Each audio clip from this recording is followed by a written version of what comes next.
I stood at the altar next to the man I had hated since childhood, and I couldn't believe that he would be my husband very soon. Hi, my name's Sharon, and for the past few months, my life has been more like a soap opera than real life. If I'd known that my decision to spend Christmas with my parents would have had such consequences, I would have thought 100 times more. You probably can't wait to find out what happened to me, can you? That's what I'm going to tell you today.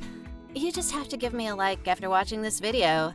Let me start from afar, from my childhood. For as long as I can remember, my parents and I have always lived in a small, you might say, provincial town. In such towns, all the neighbors know each other by sight. They know what happened to whom and when it happened. And the friendship between parents segues to the friendship between children. But this isn't always the case. My family is very conservative.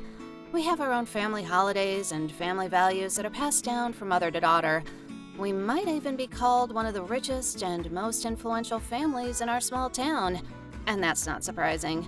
My dad is the mayor of the town, and my mom owns a chain of beauty salons and clothing stores. We always had enough money. So I was very surprised by the fact that we lived in an old house on the outskirts of the town, and the house was decades old. It didn't look like it was falling apart, but it didn't look like a well-to-do place either. One day, I asked my mom why we weren't moving anywhere, and she told me that this house was another family treasure. My great-grandfather and his family lived in it, then my grandfather, and then we moved here. It's kind of a family nest. When I was about 5 years old, new neighbors moved in next to us. When the family was moving in, I noticed a boy about my age, and I was very happy about it. I was sure that we would become friends, as it usually happens with neighbors. Our mothers immediately got to know each other and agreed to meet as families for a cup of tea. I don't know why, but I was very nervous before that meeting, as if something important in my life depended on this acquaintance. At first, everything was fine. Mr. and Mrs. Black introduced us to their son Mark and gave us a large and beautiful cake, which we all planned to eat together at tea. The tea party went great too. Afterwards, the adults began to discuss their adult topics, and Mark and I went to play in the yard. He was a nice and obedient boy when he was with his parents, but when we were alone, it was like he was replaced. I asked him to show me his bicycle, but he refused because I would break it for sure. I wanted to play ball with him, but he laughed and said he didn't play with girls. After all, we girls immediately burst into tears at every trifle, so we didn't get to be friends. I was very hurt, so I cried, ran to my parents, and told them that Mark was hurting me. They were very surprised, and Mr. and Mrs. Black immediately started apologizing for their son. From that day on, Mark and I tried to avoid each other. He must have gotten a good thrashing from his parents, because the next time we met, he apologized and gave me a chocolate bar. But I couldn't be bribed with sweets. I knew that as soon as we were together again, he would be rude and mean to me. Despite the mutual dislike between Mark and me, our parents became friends, and often went to visit each other and celebrated holidays together. In public, Mark and I pretended to get along, but in private, we were like cats and dogs. And our relationship didn't change even when we got older. Mark still thought that all girls were weak crybabies, and I thought he was stupid, rude, and ill-bred. We were always setting each other up. He could slip a disgusting insect into my food, and I was gluing pages of his favorite comic books together. Mark told my parents that my girlfriends and I had been sneaking out to a party, and I said that I'd seen him trying to smoke with the guys. And the older we got, the more we set each other up. Our parents saw our mutual hatred, but they ignored it, insisting on seating us next to each other at all the family gatherings. If only I had known then why all this was being done. In high school, I had a boyfriend, Chris. I'd been in love with him for a few years, so when he confessed and proposed dating, I immediately said yes. We dated for 2 months, and then I decided to introduce Chris to my parents. I was really worried, and it turned out I was right to be. My parents strongly disapproved of my boyfriend and gave me an ultimatum. I had to break up with him if I wanted to keep getting enough pocket money to enjoy my life. Of course, I refused to leave Chris, but I changed my mind. The first time I saw at the store payment terminal that my card didn't have enough money, it was such a shame. I had to break up with Chris, even though I didn't understand why my parents were so against him at first sight, but I put up with it. Even though I resented my mom and dad, to become more independent, I decided to go to university in another city. My parents wouldn't be able to control me when I was away. Also, I would be rid of that creepy Mark, who irritated me more and more every year.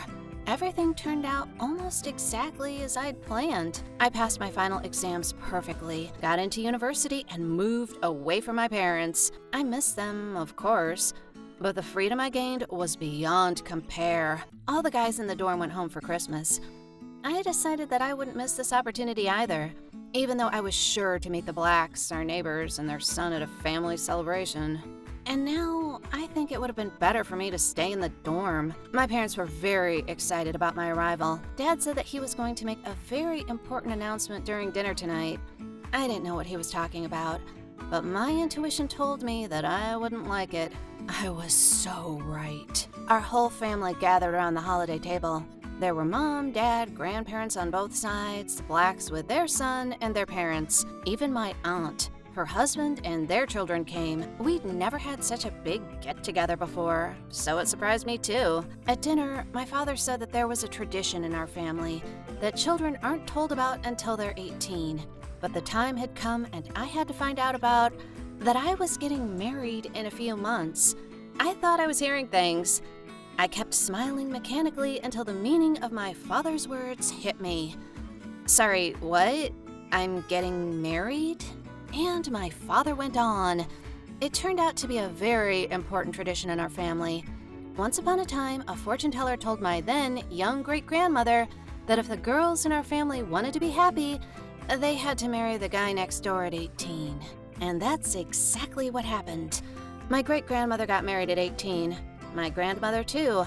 My mother resisted, but brought bad luck on the family, so she married my father, with whom they had been friends since childhood. And now it's my turn. As if he wanted to finish me off, my dad told me that I wasn't going to marry anyone else but Mark. That stupid boy. By the way, Mark himself was in shock too. That news came as a surprise to him too. Of course, my first reaction was a categorical refusal. I was not embarrassed by the family around me and said that I was too young to get married, especially for such a stupid reason. I didn't even love Mark. What's more, I hated him. My father said it was a done deal and not negotiable. I couldn't think of anything better to do than to leave home. I went to my friend's house in tears, not wanting to hear any more about this stupid wedding. And the next day, I got a call from the hospital saying that my grandmother was dying. She had gone out to the kitchen at night to get water, tripped, fell down the stairs, and suffered multiple fractures. I rushed immediately to the hospital. My mother was crying. My father was walking silently from side to side. They were preparing for the worst. Suddenly, my father got a call from Mr. Black, saying that there was a fire in our garage that was about to spread to their roof. Dad drove away immediately, leaving my mother and me at the hospital. Everything going on around me frightened me. My mother, who was sitting next to me, told me that when she refused to get married, it was the same. First, her father was hospitalized. Then, their country house burned down. And then, her favorite dog was hit by a car. My mother couldn't stand it and agreed to the marriage. I knew why she was saying that, but I still wasn't ready to accept the fact that I had to get married because of stupid family traditions. Up until my mom got a call from my aunt telling her that they'd had an accident on the way home and were all in the hospital. Had my refusal really brought a curse on our family? So the longer I resisted, the more people would suffer? Anyway, the next day I told my father that I agreed to the wedding because I couldn't put my loved ones in danger. And as soon as I agreed, the hospital called and told me that my grandmother had recovered, and today is my wedding day. I will stand at the altar holding hands with a man I hated all my life. By the way, Mark only agreed to the marriage because my father promised to promote him well in the future. At least it's nice that after we both got into this forced marriage, Mark stopped bullying me, stopped being rude, and showed understanding. But I still can't imagine our future family life. What would you do if you were me? Would you consent to marriage for the sake of your family? Or would you put your own interests ahead of stupid prejudices? I'll be waiting for your answers in the comments to this video. If you liked my story, don't forget to like it, subscribe to the channel and updates. Bye everyone!